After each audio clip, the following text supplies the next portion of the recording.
this is all about is your right to freedom of speech. What made America great is an independent, vigorous press. If a jerk burns a flag, America is not threatened. Political speech is the heart of the First Amendment. For expressing their religious beliefs. Now is the time to make justice a reality for all the God's children. Welcome to Speaking Freely, a conversation about free speech in America. I'm Ken Paulson. Our guest today is the remarkable Ray Stevens. Oh, Summer, your mama didn't raise you right. When you were young, she must have wrapped your turban too tight. She should have kept you home on those Arabian nights.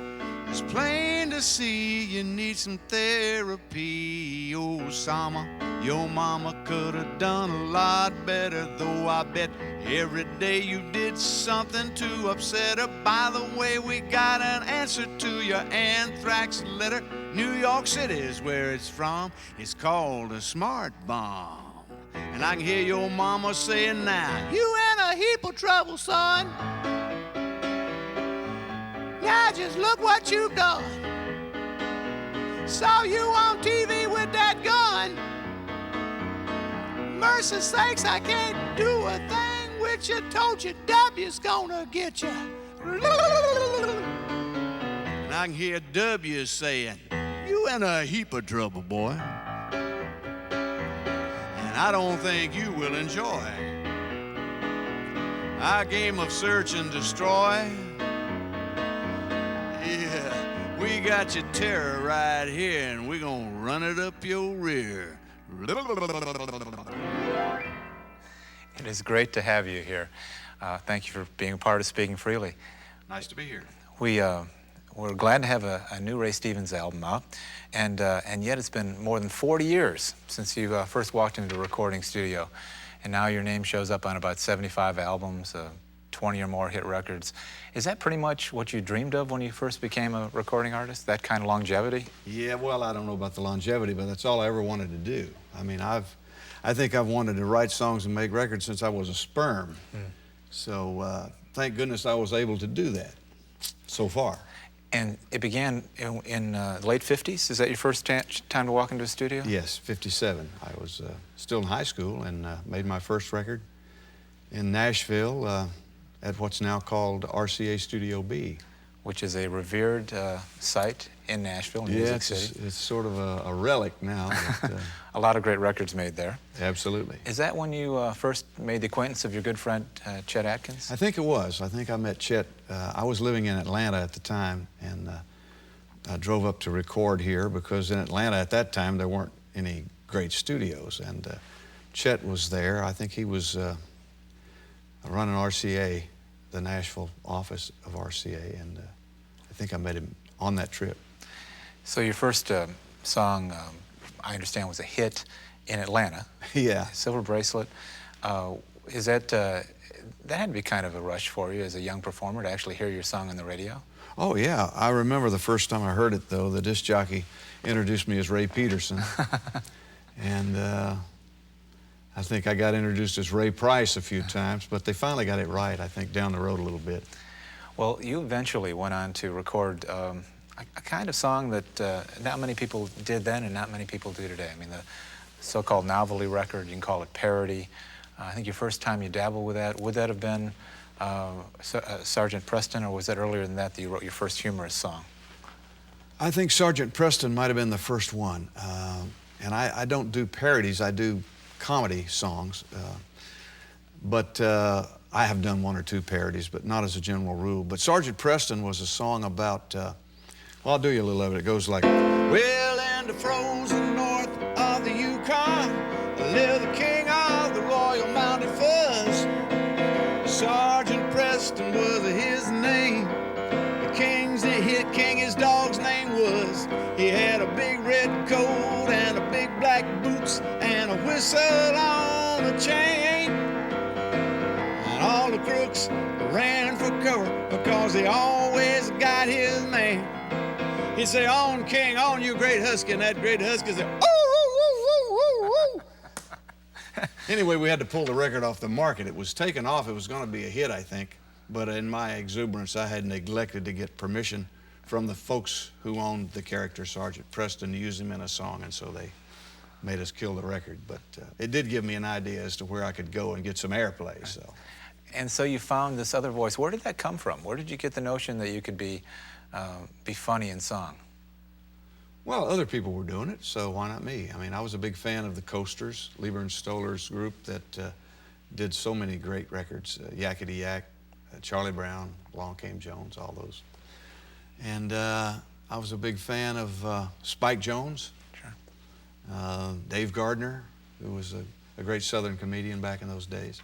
And then one day you end up recording something on your own, something called Ahab the Arab. Yeah, and we cut that, I think, we cut that in the month of January, right after I moved up here. And that was a lucky day, I think, for Shelby, because that morning we cut Ahab the Arab, and at 2 o'clock we cut Walk On By with Leroy Van Dyke, and at 6 o'clock we cut Wooden Heart with Joe Dowell. All three records were big hits, all done in one day, so I think the stars were lined up right. Absolutely. Where did Ahab the Arab go? I mean, today Americans have their sense of Arabs and the Arab culture.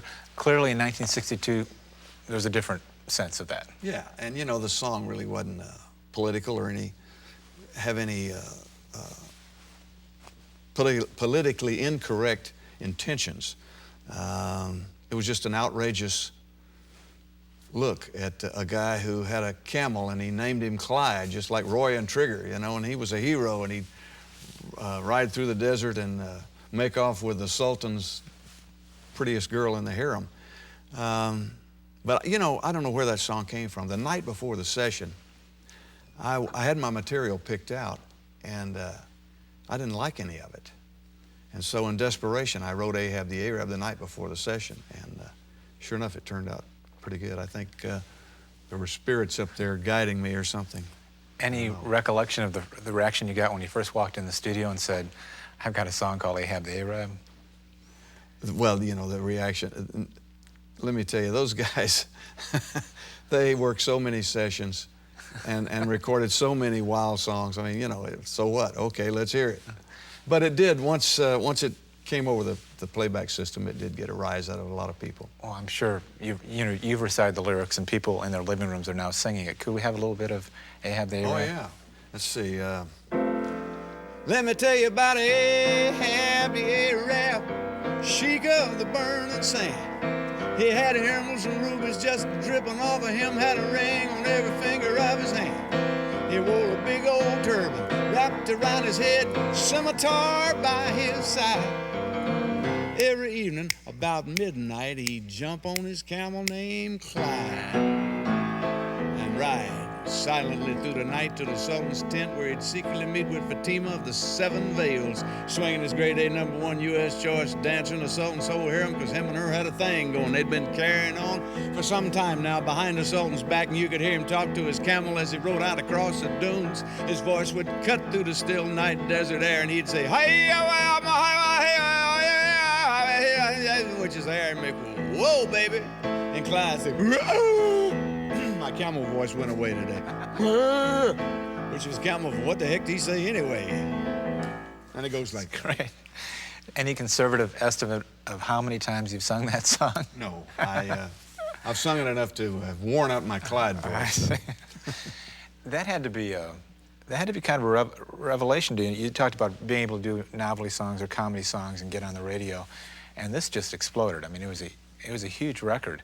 And then you're a guy who had been recording relatively straight romantic songs earlier. Did you just say, okay, I'm funny from this point on?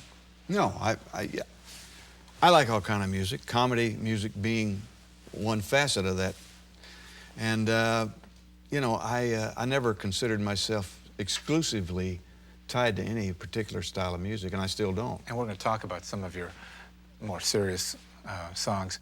What I found intriguing is that about this work and then later songs like America Communicate With Me is that you really are this voice for middle America or the Mid-South. I mean, there's much of what you've written is about there's no need to be extreme left, there's no need to be extreme right. We can all be together and take pride in the kind of country we live in. It's it's really kind of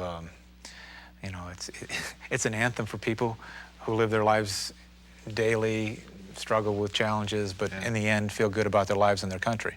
You know, I'm interested in politics, but and a lot of the Republican or right-wing views I agree with wholeheartedly. But then I surprise myself and find myself agreeing a lot with some of the views held by the Democrats and the left side. So, you know, I think the middle is a good, safe, well, I didn't choose it because it was safe, but it's a good common sense area.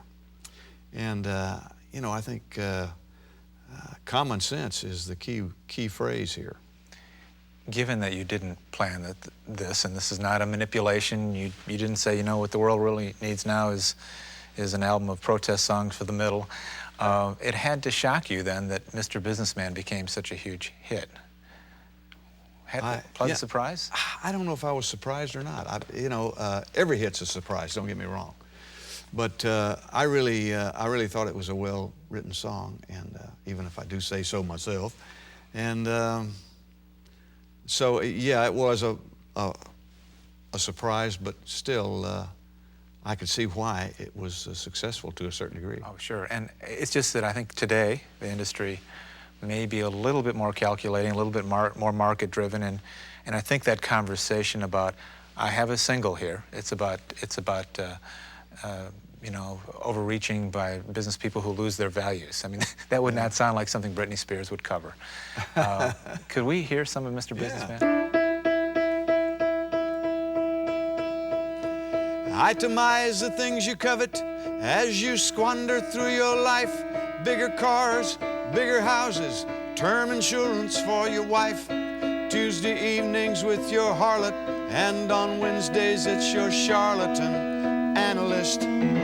He's high up on your list. You've got air-conditioned sinuses and dark, disturbing doubt about religion, and you keep those cards and letters going out. While your secretary's tempting you, your morals are exempting you from guilt and shame. Heaven knows you're not to blame. You better take care of business, Mr. Businessman. What's your plan? Get down to business, Mr. Businessman, if you can, before it's too late and you throw your life away. And it goes into the bridge. The album is full of songs that make you think. A song recorded in 1969 that also became the theme of your television show, that was, you were substituting summer replacement show for Andy Williams. Oh, yeah, right.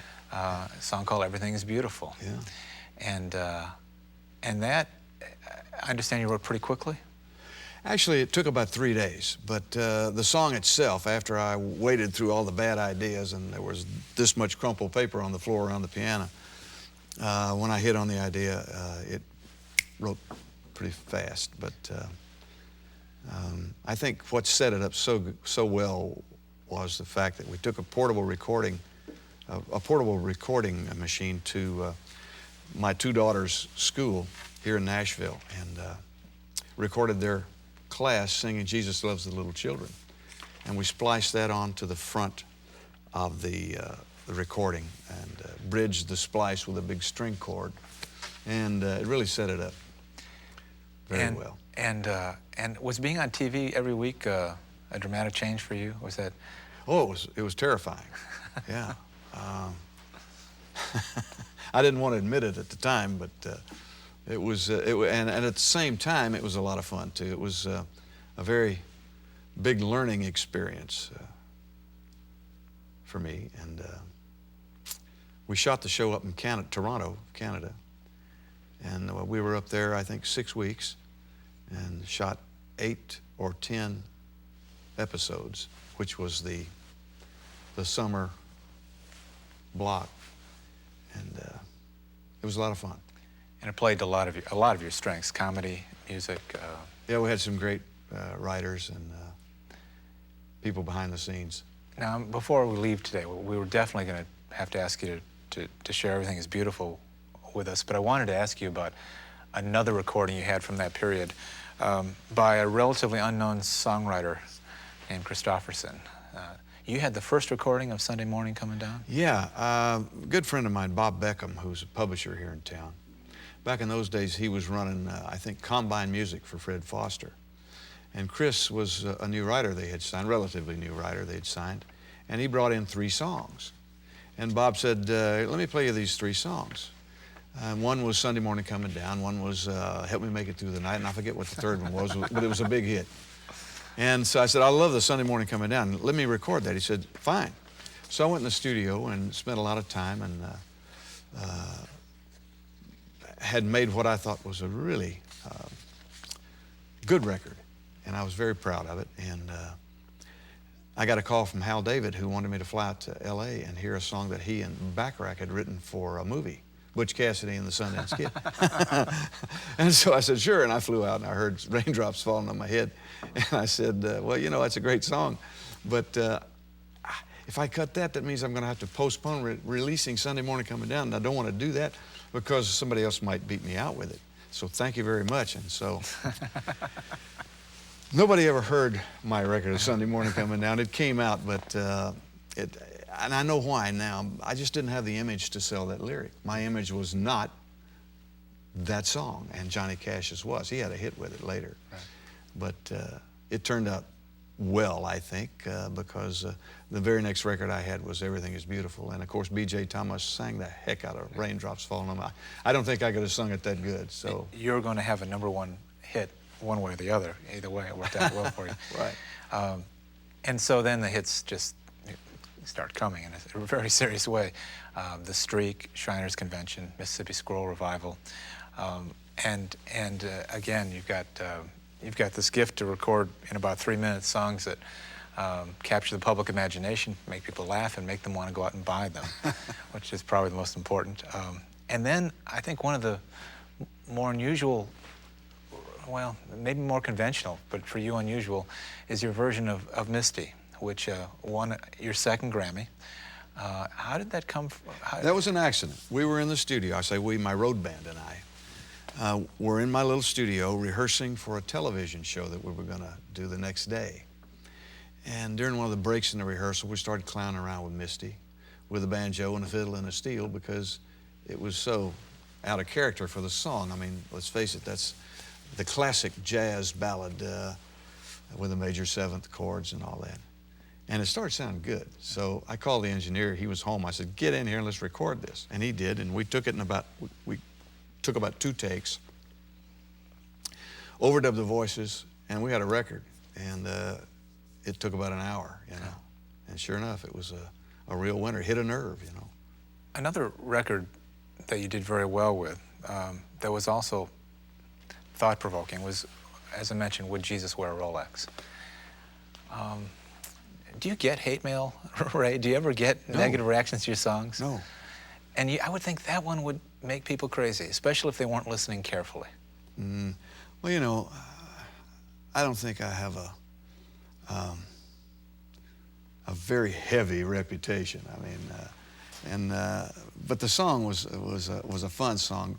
Chet Atkins and Margaret Archer wrote that song, and gave it to me to record, and I just had a great time recording it. Can we hear a little bit of that? Can you? Yeah, let's see. Let's see, how's that go? Woke up this morning, turned on my TV set.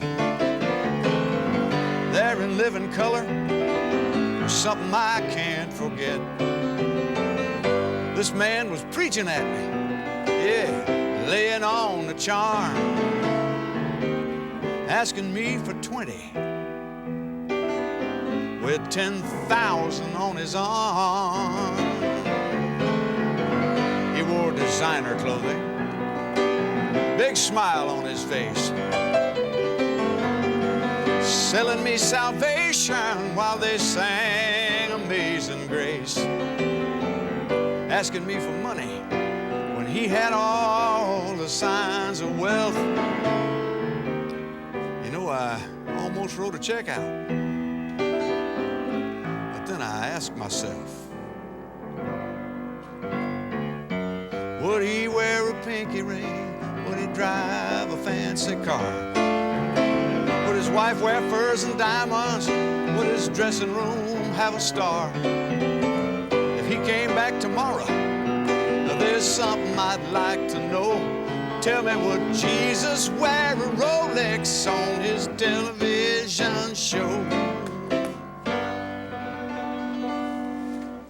I can remember the first time I heard that song, and just I thought, that's amazing, and a story told very well, very quickly. Let's talk a little bit about Osama Yo Mama, the album. You've been out of the studio for a while. It's good to have a new release from Ray Stevens, and it was preceded. Before you can have Osama Yo Mama, the album, you have to have the single, and right. As we speak, it is one of the top 2 best-selling singles in the country markets across the country. And yet, doesn't show up on as much as prominently in the airplay lists. What is that about? Why is it that people are buying it and we're not hearing it as much on the radio? I don't know. I've asked that same question. You know, the soundtrack from Oh Brother, Where Art Thou suffered the same fate and went on to be Album of the Year. Gosh, I'd love to see that happen again. I'm not looking for that, though, but it's a strange thing out there. I don't know who programs radio now, but they don't seem to be playing the songs that people want to hear. And what does that do to you as an artist, somebody who's clearly wanting to please your audience, but you also would like to be on the radio? Well, sure, yeah. Well, you know, you just have to bite the bullet and say, oh, okay, that's the way it is. But it does, you know, make you ask a lot of questions. Maybe it'll come back around one of these days to radio stations playing what people are buying, you know. So how is it different when you walk into a studio today and record your new album compared to 1957 when you walked in? Oh, gosh. Well, in 57, I don't even think we had 8-track back in 57. We had 3 tracks, and that was it. And that was just a kind of a backup thing. That was a little insurance policy. We really recorded mono, I believe, and singles anyway. And all the musicians were there, and you did it all at one time. And if you overdubbed anything, it was only one pass, because more than that, you get layers of hiss build up, you know. Now, with digital and my little studio, I have 48 tracks, and I can just overdub till the cows come home, and you won't hear a speck of hiss. And they have keyboard instruments that have synthesized, they call it sampling, every sound known to man. So if you play a keyboard, you can put all kinds of sounds on there, just stack them on one after the other. It's really a lot, you get a lot more, I think, creative freedom today due to the technology than you had back then. But it's not as exciting, because when you walked in back in those days, you knew you had to nail it. And you'd get in there, and all the guys in the studio were really, you know, you were all trying to work together. And some magic happened, you know. And of course, you can make magic happen today, but you have to hold back on your enthusiasm until you get everything on there, and then you can adjust, you know. It takes a lot more time to record these days. We cannot close the show out today without asking you to perform what is arguably your biggest hit. I was listening last night to Everything is Beautiful and was struck by this line, this series of lines: we must not close our minds, we must let our thoughts be free. And I thought that's a great fit for what we do here. And I was kind of marveling that is the lyric of one of the hottest records ever. 1969, it was a #1 record. It won the Grammy for you. And it works on so many levels. It's melodically beautiful. It's, you can't get it out of your head after you've heard it a few times. Given that endorsement, would you play that for us? I sure would. Everything is beautiful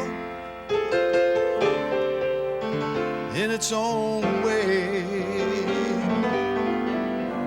like a starry summer night or a snow-covered winter's day. Everybody's beautiful in their own way. Under God's heaven, the world's gonna find a way. is none so blind as he who will not see. We must not close our minds. We must let our thoughts be free. For every hour that passes by, you know the world gets a little bit older. Time to realize that beauty lies in the eyes of the beholder. And everything is beautiful in its own way, like a starry summer night or a snow-covered winter's day. Everybody's beautiful in their own way. Under God's heaven, the world's gonna For more information about Speaking Freely, visit our website at www.speakingfreely.org.